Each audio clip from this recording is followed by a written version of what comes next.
To understand the greatness of Alexander the Great and Napoleon Bonaparte, we must first explore their origins. Born in 356 BC in Pella, Alexander was the son of King Philip II of Macedonia. Under the mentorship of Aristotle, he developed a deep understanding of philosophy, science, and military tactics. By the age of 20, he ascended to the throne after his father's assassination, embarking on a quest to unite the Greek city-states and expand his empire. In contrast, Napoleon Bonaparte was born on August 15, 1769, in Corsica. From a modest background, he received military education in France. His keen strategic mind propelled him through the ranks of the military during the chaotic French Revolution. By 1799, he had seized power as the first consul, later crowning himself emperor.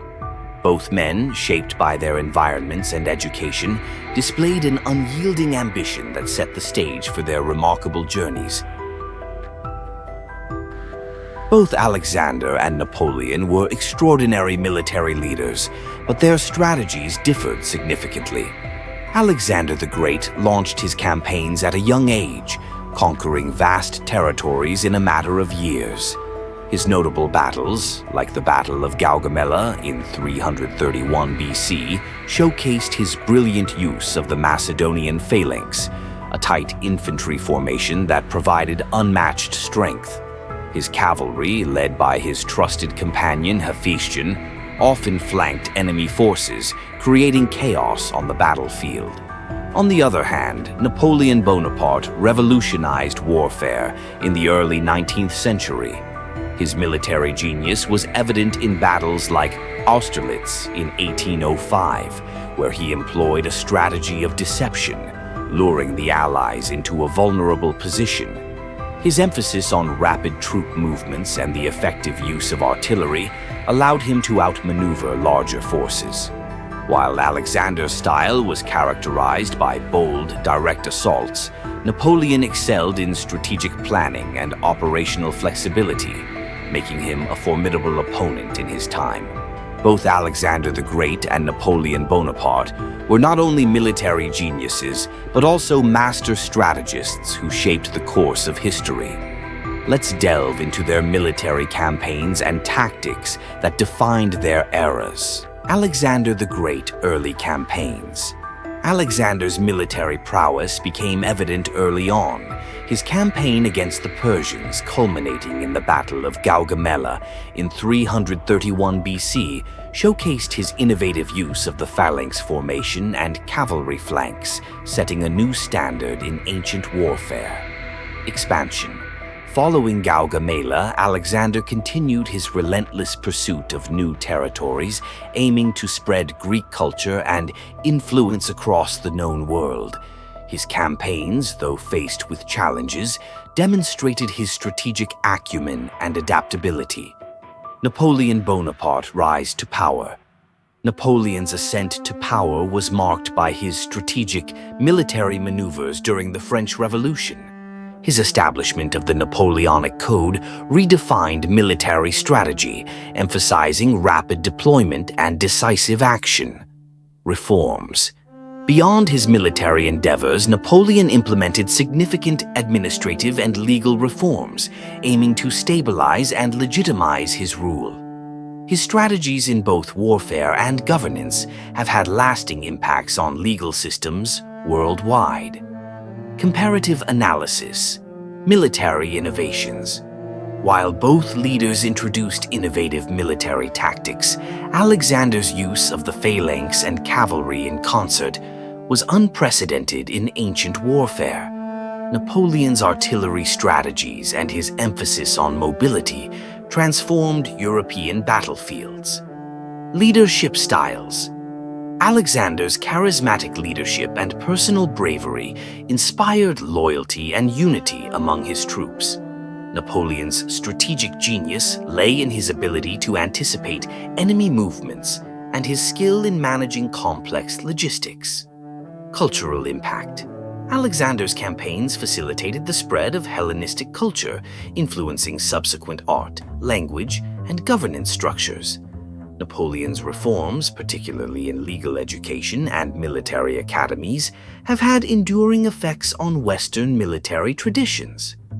Conclusion: both Alexander the Great and Napoleon Bonaparte left indelible marks on military history through their innovative tactics and leadership.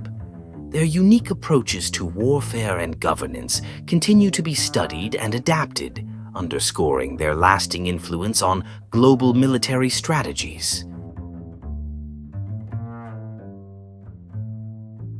While military conquests often capture the spotlight, the ability to build and govern an empire is what truly defines a great leader. Let's explore how Alexander the Great and Napoleon Bonaparte established and managed their vast empires. Alexander the Great, cultural integration. After conquering the Persian Empire, Alexander didn't merely impose Greek culture. He actively integrated local customs and traditions.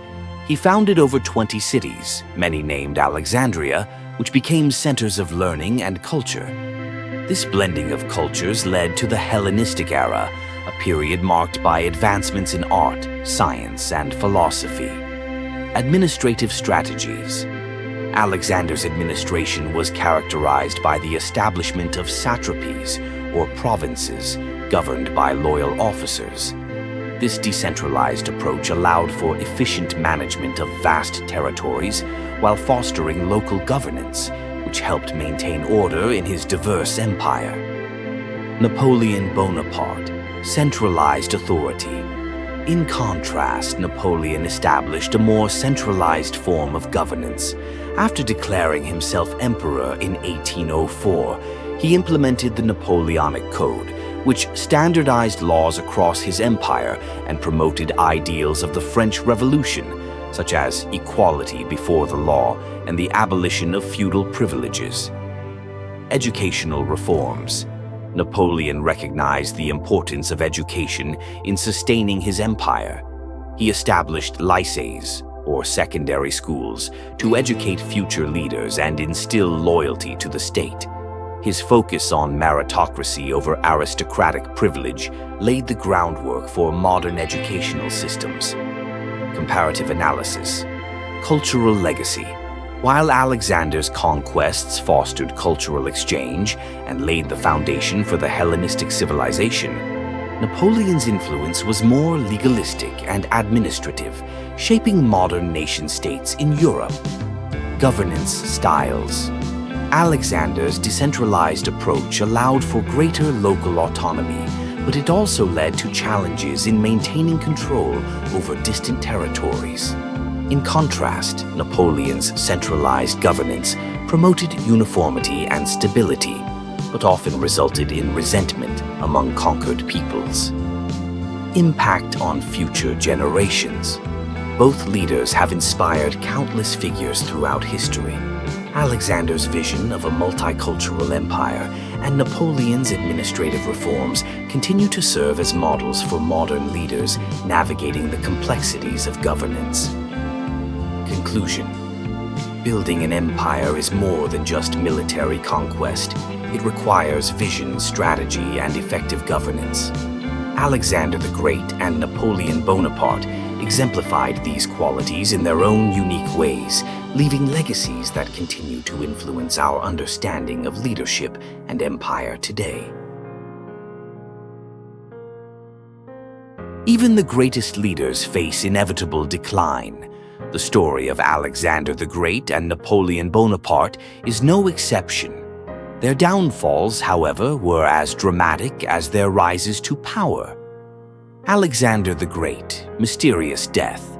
Alexander's life ended abruptly at the young age of 32. After a series of military victories, he returned to Babylon, where he fell ill and died under mysterious circumstances. Was it malaria, typhoid fever, or even poisoning? His unexpected death led to a power struggle among his generals, known as the Diadochi, which resulted in the fragmentation of his empire. Fragmented empire. Without a clear succession plan, Alexander's empire rapidly deteriorated. The The once unified territories splintered into several Hellenistic kingdoms, each ruled by former generals who fought among themselves. Alexander's vision of a harmonious empire faded as cultural cohesion unraveled. Napoleon Bonaparte defeat at Waterloo. In contrast, Napoleon's downfall was marked by a series of military miscalculations. After a disastrous invasion of Russia in 1812, he faced a coalition of European powers that ultimately defeated him at the Battle of Waterloo in 1815. His defeat marked the end of the Napoleonic Wars and his reign as emperor. Exile and legacy.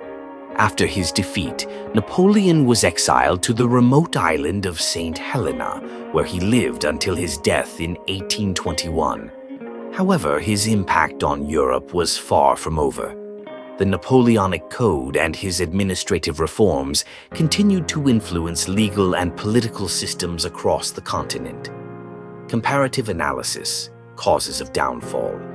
Both leaders faced challenges that contributed to their decline. Alexander's premature death and lack of a strong successor led to chaos, while Napoleon's overreaching ambition and failure to adapt to changing military dynamics ultimately led to his downfall. Historical significance. Despite their downfalls, the legacies of Alexander and Napoleon endure. Alexander's campaigns laid the groundwork for cultural exchange and Hellenistic influence, while Napoleon's legal reforms and administrative strategies reshaped modern governance in Europe. Conclusion. The rise and fall of Alexander the Great and Napoleon Bonaparte remind us that greatness often comes with significant challenges. Their stories, marked by ambition, conquest, and ultimately downfall, continue to captivate historians and inspire future generations of leaders. As we reflect on their legacies, we are reminded that history is shaped by the deeds of remarkable individuals who dared to dream beyond their time. As we conclude our exploration of Alexander the Great and Napoleon Bonaparte, we see that both men were not just conquerors, but also visionary leaders who reshaped the world in their image. Their journeys illustrate that while ambition can lead to great achievements, it can also result in unforeseen challenges and eventual decline. Legacy. Alexander's influence can still be felt today in the realms of culture, science, and philosophy, while Napoleon's legal reforms have left an indelible mark on modern governance. Both leaders remind us that history is not just about battles won or lost, but about the lasting impacts of their actions on society. Engagement. Now we want to hear from you. Who do you think was the greater leader? Alexander the Great or Napoleon Bonaparte? What lessons can we learn from their lives and leadership styles? Share your thoughts in the comments below. Call to action. If you enjoyed this video and want to see more historical comparisons like this, don't forget to like, subscribe, and hit the notification bell. Join us next time as we delve into another fascinating chapter of history on World of Heroes. Until then, keep exploring the past